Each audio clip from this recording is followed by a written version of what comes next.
అట్టాగే నీ వైపు చూస్తూ ఇట్టాగే ఉండాలనుందే, మనసారా నిన్ను ప్రేమిస్తూ నిండు నూరేలు బతకాలనుందే.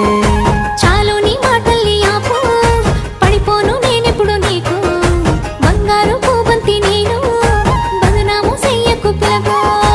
అటువంక ఇటువంక మూతంత దిప్పుతూ సీటికి మాటికి చిత్రంగా అరుగుతూ కోపంలో కూడా ముద్దుకున్నావే అరుణమ్మో, కాస్త చూడమ్మో ఓ అరుణమ్మో అందగాన్నమ్మో.